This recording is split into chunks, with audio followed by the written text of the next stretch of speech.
오늘 함께 나눌 말씀 사사기 11장 29절로 36절까지 말씀입니다. 이에 여호와의 영이 입다에게 임하시니 입다가 길르앗과 므낫세를 지나서 길르앗의 미스베에 이르고 길르앗의 미스베에서부터 암몬 자손에게로 나아갈 때에 그가 여호와께 서원하여 이르되 주께서 과연 암몬 자손을 내 손에 넘겨주시면 내가 암몬 자손에게서 평안히 돌아올 때에 누구든지 내 집 문에서 나와서 나를 영접하는 그는 여호와께 돌릴 것이니 내가 그를 번제물로 드리겠나이다 하니라. 이에 입다가 암몬 자손에게 이르러 그들과 싸우더니 여호와께서 그들을 그의 손에 넘겨주심에 아로엘에서부터 민닛에 이르기까지 20성읍을 치고 또 아벨 그라민까지 매우 크게 무찌르니 이에 암몬 자손이 이스라엘 자손 앞에 항복하였더라. 입다가 미스바에 있는 자기 집에 이를 때에 보라 그의 딸이 소굴을 잡고 춤추며 나와서 영접하니 이는 그의 무남동녀라. 입다가 이를 보고 자기 옷을 찢으며 이르되 어찌할꼬 내 딸이여 너는 나를 참담하게 하는 자요 너는 나를 괴롭게 하는 자 중에 하나로다. 내가 여호와를 향하여 입을 열었으니 능히 돌이키지 못하리로다 하니 딸이 그에게 이르되 나의 아버지여 아버지께서 여호와를 향하여 입을 여셨으니 아버지 입에서 낸 말씀대로 내게 행하소서. 이는 여호와께서 아버지를 위하여 아버지의 대적 암몬 자손에게 원수를 갚으셨음이니이다 하니라. 아멘. 하나님 감사합니다. 오늘도 우리에게 귀한 하루 허락해 주시고 이렇게 또 하루를 살아갈 수 있는 건강과 힘을 주시고 특별히 오늘 하루의 시작을 하나님의 말씀과 기도로 시작할 수 있도록 은혜 내려주시니 너무나 감사합니다. 하나님 오늘도 부르신 분이 주님이시오니 하나님의 말씀을 통하여 하나님이 원하시는 뜻을 한 자락 발견하게 도와주시고 또 하나님이 원하시는 모습대로 살아갈 수 있는 순종의 영과 용기도 우리에게 더하여 주시옵소서. 오늘 피곤한 가운데도 이 새벽에 나와 주님께 기도하는 우리 성도님 한 사람도 그냥 돌려보내지 마시고 오늘 이 새벽에 우리의 기도를 들으시고 우리에게 응답하시는 신실하신 하나님을 이곳에 모인 모두가 경험하는 시간 될 수 있도록 축복하고 우리와 함께하여 주시옵소서. 그렇게 역사하고 일하실 주님을 기대하고 소망하며 우리 주 예수님의 이름으로 감사하며 기도드립니다. 아멘. 아멘. 오늘 말씀의 배경은 이스라엘이 암몬 자손의 공격 앞에 놓여 있을 때에 이스라엘을 이끌어서 암몬과 전쟁을 치를 큰 용사 한 명이 일어났다는 말씀의 배경이었죠. 그리고 그 용사는 사사 입다였습니다. 그런데 이 사사의 특이한 점 중에 하나는요. 원래 하나님이 사사를 세우실 때는 하나님이 찾아가서 사사를 세워주셨는데 오늘 이 사사 입다는 하나님이 세운 사사가 아니라 이스라엘 사람들이 직접 찾아가서 그를 설득해서 세운 사사였다는 것입니다. 이것을 통해서 우리가 깨달을 수 있는 한 가지는 무엇이냐면요. 이스라엘 사람들이 하나님의 뜻이나 하나님의 방식이 아니라 자신들의 생각과 힘으로 이제 문제를 풀어나가려고 하고 있다라는 것입니다. 그러나 그 가운데 더 놀라운 것은 그럼에도 불구하고 하나님은 이스라엘이 직접 세운 그 사사 입다를 통해서 이스라엘을 암몬에게서 구원하기로 결정하셨다는 겁니다. 이유는 무엇이냐 하면 늘 나눴던 사사기의 주제와 같아요. 하나님의 긍휼과 자비입니다. 당시 이스라엘 사람들은 하나님을 왕으로 자신들의 주인으로 인정하지 않고 자기 뜻대로 살아가는 그런 환경에도 불구하고 하나님이 그들의 고통, 그들의 아픔, 그들의 부르짖음을 외면하지 못하고 그들을 구원하기로 작정하셨다는 거예요. 그래서 하나님의 은혜가 이 대목에서 사실 더 많이 드러나고 있는 것입니다. 그래서 오늘 암몬과 전쟁을 치르는 그 순간에 이스라엘에 세운 그 리더 사사 입다에게 오늘 하나님의 영이 임하는 것을 보게 됩니다. 오늘 우리가 읽었던 29절 말씀입니다. 이렇게 기록되어 있습니다. 이에 여호와의 영이 입다에게 임하시니 입다가 길르앗과 므낫세를 지나서 길르앗의 미스바에 이르고 길르앗의 미스바에서부터 암몬 자손에게로 나아갈 때에라고 기록되어 있습니다. 여러분 그런데 분명히 이해해야 될 대목 중에 하나는 무엇이냐면요. 사사 시대의 성령의 임재는 신약 시대에 임한 성령의 임재와는 조금 차이가 있다라는 걸 알아야 됩니다. 왜냐하면 당시 사사 시대의 성령님은요. 보통 임한 자에게 군사적인 지도력과 권위, 리더십을 주셨어요. 그러니까 우리가 알고 있는 것처럼 우리의 영성이나 내면의 변화를 일으키기 위해서 임하신 게 아니고 외적인 능력을 주기 위해서 임하신 게 보통 사사 시대의 하나님의 임재입니다. 앞으로 뒤로 넘어가면서 특히 우리 사사 삼손을 통해서 그 대목을 더 많이 나누게 될 것 같습니다. 왜 그렇게 임하셨냐면요, 이스라엘을 적군에서 구원하기 위한 것이 목적이었기 때문에 하나님께서 사사의 믿음, 신앙, 순종의 영역을 보시기보다는 일단 그들에게 외적인 능력을 주셔서 이스라엘이 승리할 수 있도록 인도해 주셨습니다. 이렇게 하나님이 하나님의 영을 입다에게 보내주셨는데 이 대목에서 문제가 발생합니다. 우리가 잘 아는 것처럼 여호와의 영이 자신에게 임한 것을 인지한 입다가 암몬과 전쟁을 치르러 나가면서 하나님 앞에 이상한 소원을 하기 시작했기 때문입니다. 하나님 앞에 왜 서원을 시작했냐 하면요, 확실한 전쟁의 승리를 보장받고 싶은 내면의 욕구가 일어났기 때문입니다. 오늘 30절 31절 말씀입니다. 이렇게 기록되어 있습니다. 그가 여호와께 서원하여 이르되 주께서 과연 암몬 자손을 내 손에 넘겨주시면 내가 암몬 자손에게서 평안히 돌아올 때에 누구든지 내 집 문에서 나와서 나를 영접하는 그는 여호와께 돌릴 것이니 내가 그를 번제물로 드리겠나이다 하니라. 번제물은 잘 아는 것처럼 죽이고 조각조각 내서 다 태워서 하나님께 드리는 제물이죠. 이렇게 말한 거예요. 하나님이 내가 지금 암몬 전쟁을 치르러 나아가는데 만일 하나님께서 우리에게 승리를 확실히 주시고 그래서 내가 이스라엘의 머리가 된다라면 전쟁이 끝나고 집으로 돌아갈 때 내 집 문에서 뛰어나와 나를 영접하는 그 첫 번째 사람을 하나님께 태워서 번제물로 드리겠습니다라고 소원한 거예요. 학자들이 추측하기로는요, 이때 이 입다는 그 집안에 있는 여종 중에 한 명을 하나님께 태워서 드리겠다라고 생각하고 서원을 했다라고 많이 추측하곤 합니다. 그리고 우리가 잘 아는 대로 하나님께서 이스라엘에게 승리를 주십니다. 32절 말씀입니다. 이에 입다가 암몬 자손에게 이르러 그들과 싸우더니 여호와께서 그들을 그의 손에 넘겨주시매. 절대 오해하지 말아야 될 것은 무엇이냐면요, 하나님이 입다의 서원 때문에 승리를 주신 게 아니라는 걸 분명히 해야 됩니다.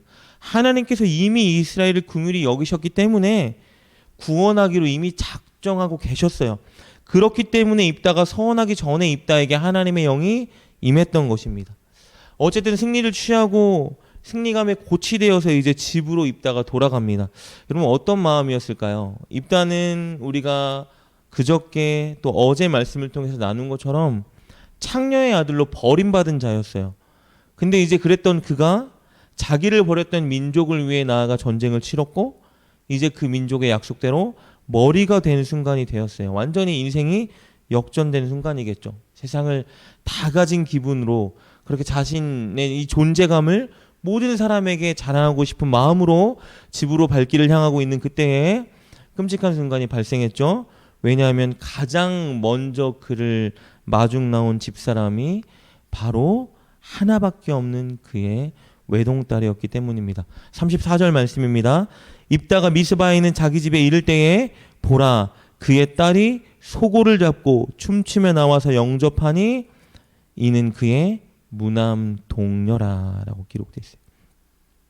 하나님 이 전쟁에서 승리를 주시면 제가 처음 저를 영접하는 그 사람을 태워서 번제물로 드리겠습니다라고 약속을 했는데 그 번제물이 이제 자기 하나밖에 없는 유일한 자식인 그 딸을 하나님께 드려야만 했다.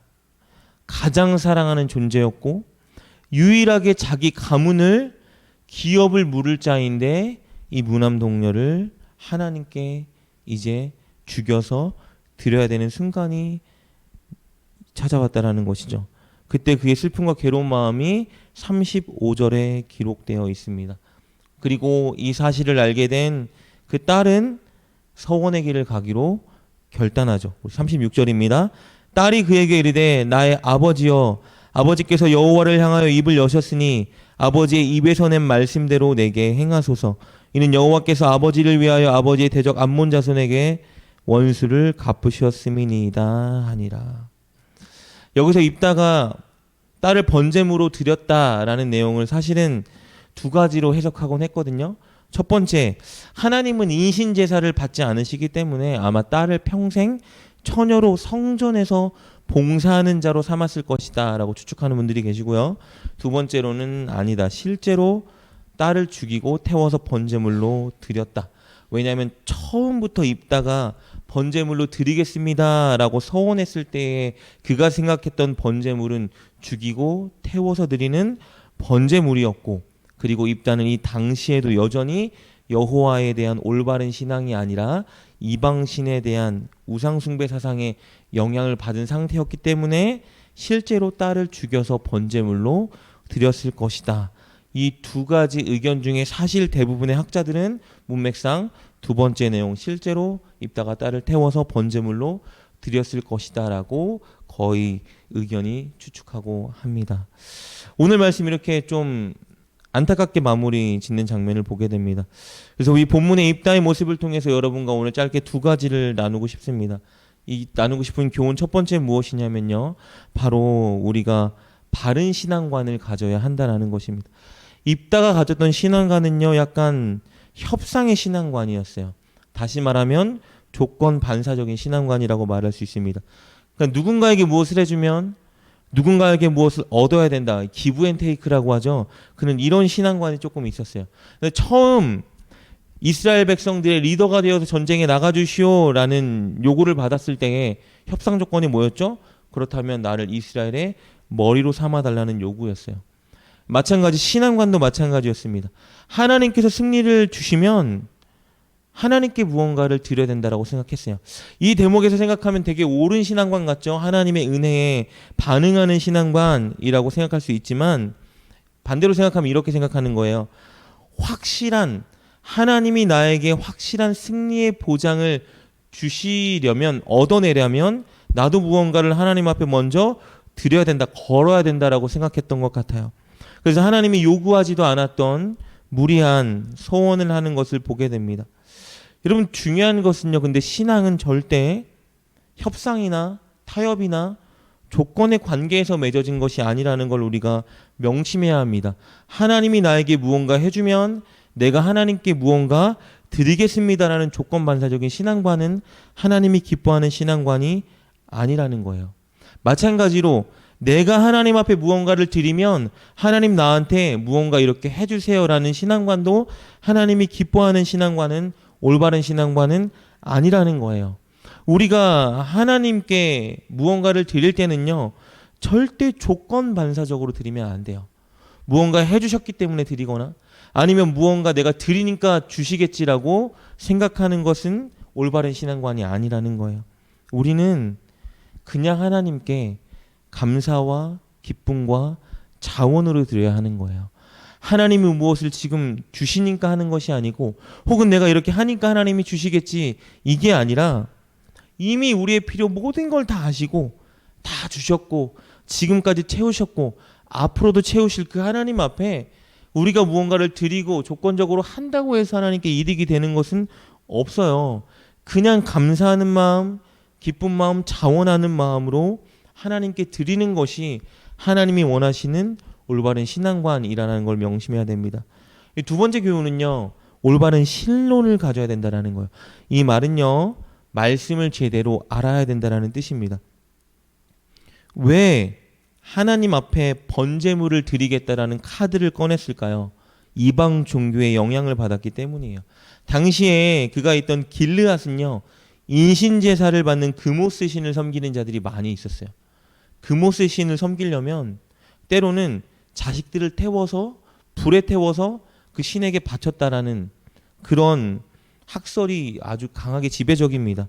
그러니까 입다도 무엇을 영향받은 것이냐면 이방 신을 섬기는 그 우상을 섬기는 제사의 행태에 영향을 받고 있었던 거예요.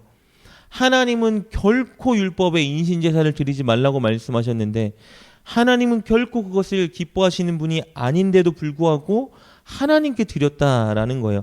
왜요? 하나님에 대한 오해, 율법에 대한 무지가 이런 그가 터무니없는 서원을 하게 만들고 그것을 또 지키게 만들었다라는 것입니다. 그래서 말씀을 제대로 알고 하나님을 오해하지 않고 바로 하는 것이 우리 인생 가운데 정말 중요한 일이라는 것입니다. 여러분 이런 말이 있죠. 중심이 중요하다. 여러분 그거는 반은 맞고 반은 틀린 말이죠. 중심도 중요하지만 중심만큼 방식도 중요한 거예요. 내가 하나님을 사랑하고 열정이 있다고 해서 내 방식과 내 감정대로 하나님을 섬기면 하나님은 결코 기뻐하지 않으십니다. 내가 중심이 있는 만큼 하나님을 섬기는 방식도 올바로 따라가야 건강하고 온전한 신앙이 될 수 있다라는 것입니다. 그것을 위해서 우리가 힘써야 되는 것은 바로 말씀이겠죠. 하나님의 말씀을 늘 묵상하고 바로 알고 또 바로 알기 위해 노력하고 그리고 기도로 하나님께서 알려주신 읽게 하신 듣게 하신 이 말씀을 내 마음에 심고 순종하는 이 훈련을 날마다 반복해야 합니다. 그래야 정말 하나님이 원하시는 방식으로 하나님이 원하시는 올바른 신앙관으로 하나님을 섬기는 우리가 될 수 있기 때문입니다. 그것을 위해서 여러분께 도전하는 것은요.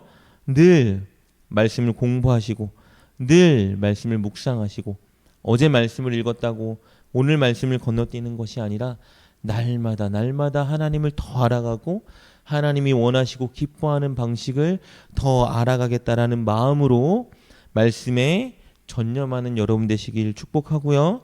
늘 하나님 앞에 조건 반사적인 신앙의 모습이 아니라 하나님 주시면 하겠습니다.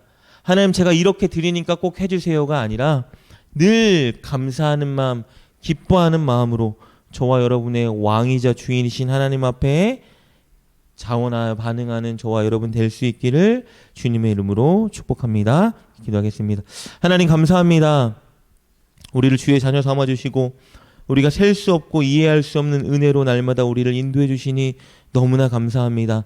하나님 그 은혜에 반응하여 조건 반사적인 신앙이 아니라 늘 감사하고 기뻐하며 자원하는 마음으로 하나님께 드릴 수 있는 우리가 되게 도와주시고 날마다 하나님의 말씀에 힘써 하루가 가면 갈수록 하나님을 더 깊이 알아가고 말씀대로 방식대로 하나님을 섬기는 우리가 될 수 있도록 우리를 축복하여 주시고 오늘 이 새벽에 주님께 나와 기도하는 성도님들에게 그런 바른 신앙관과 믿음을 주시되 오늘 주님께 기도하며 나아갈 때에 응답하고 함께 하시는 주님을 경험하게 하여 주시옵소서. 예수님의 이름으로 감사하며 기도드립니다. 아멘.